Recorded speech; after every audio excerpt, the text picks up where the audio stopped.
Dear students, good morning.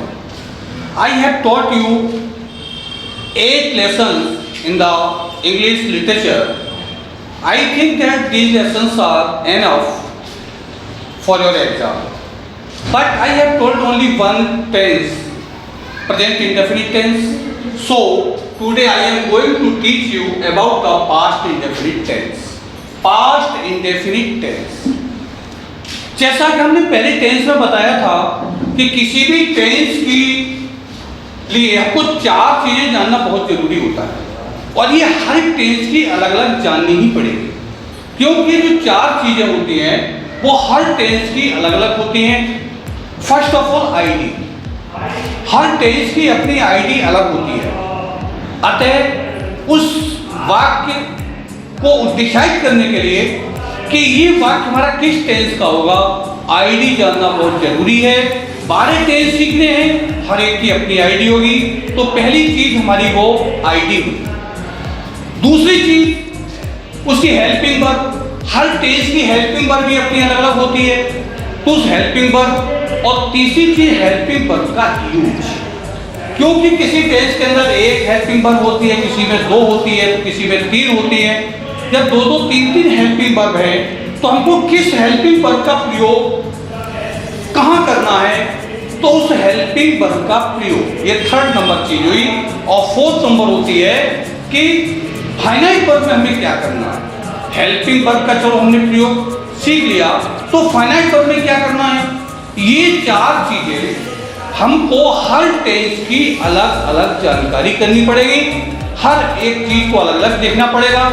जैसे कि present indefinite tense में बताया था हमने कि जिस हिंदी वाक्य के अंत में ता है, ती है, ते है। तो अब देखिए पास्ट इंडेफिनिट टेंस में जिस हिंदी वाक्य की क्रिया के अंत में ता था, ती थी, ते थे अथवा आ ई की मात्रा आती है, चूंकि वो प्रेजेंट इंडेफिनिट था। प्रेजेंट इंडेफिनिट का अर्थ होता है, प्रेजेंट का अर्थ होता है वर्तमान काल, तो पास्ट का अर्थ होता है बीता हुआ समय, पिछले समय में कार्य किया। हैं, हूं, हैं, हूं, हैं, ये जो है प्रेजेंट को इंडिकेट करते हैं, जबकि था, थी, थे ये पास्ट को इंडिकेट करते हैं। इसलिए यहाँ पर ता था, ती थी, ते थे आना चाहिए।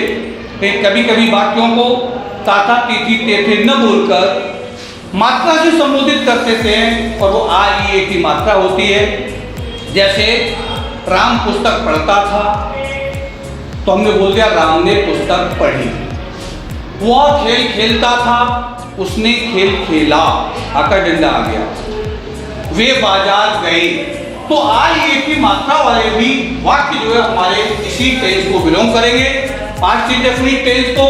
तो कुल मिलाकर के जिन हिंदी वाक्यों की क्रिया के अंत में, ये ध्यान रखना है, कभी कभी नाउन के अंत में भी ता था, ती थी आ जाते हैं। जैसे उसके पास एक कुत्ता था, तो कुत्ता जो है वो एक नाउन है, इसलिए ये वाक्य इस टेंस के अंतर्गत नहीं आएगा। ये मैंने पहले भी बताया था कि लता के पास एक छाता था, तो छाता भी नाउन है, वो भी इस टेंस के अंतर्गत नहीं आएगा। इसलिए क्रिया के अंदर ता था, ती थी बहुत आवश्यक होते हैं, या फिर ता था, ती थी नहीं है तो आइए की मात्रा होनी चाहिए, वो वाक्य हमारा पास्ट इंडेफिनिट टेंस को बिलोंग करेगा।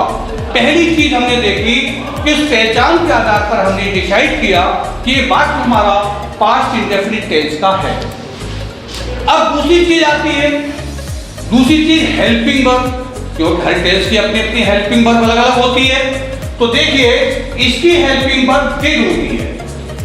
अब एक ही हेल्पिंग वर्ब है, डिड ही है, तो either my subject is singular or the plural, but we should use the helping verb did because there is no other or the second or the third helping verb. कोई भी दूसरी, तीसरी कोई भी helping verb नहीं है, एक ही helping verb है। तो फिर हमको जो है उसी का प्रयोग करना है, सिंगुलर तथा प्लूरल दोनों के साथ डिड का ही प्रयोग करना है। तो 2 चीजें हो गई, पहले हमने आईडी को देखा, उसके बाद उसकी हेल्पिंग वर्ब को देखा। अब तीसरी चीज आती है हेल्पिंग वर्ब का प्रयोग, तो वो भी देख लिया, तो दोनों के साथ हमें डिड का ही प्रयोग करना है। अब एक हमारी समस्या का समाधान भी हो गया कि किस सब्जेक्ट के साथ किस हेल्पिंग वर्ब का प्रयोग करेंगे, तो ये हमारी समस्या का समाधान है। एक ही है, आइदर सिंगुलर और द प्लूरल, चाहे सब्जेक्ट हमारा सिंगुलर हो चाहे प्लूरल हो, और हमें डिड का ही प्रयोग करना है। अब चौथी बात आती है कि फाइनाइट वर्ब के अंदर क्या करना है। तो इसको भी देखना है कि पास्ट इंडेफिनिट टेंस के अफर्मेटिव वाक्य के अंदर, अफर्मेटिव वाक्य वो वाक्य होता है जिसके अंदर एक स्टेटमेंट होता है, कथन होता है। उस अफर्मेटिव वाक्य के अंदर हम डिड का प्रयोग नहीं करते।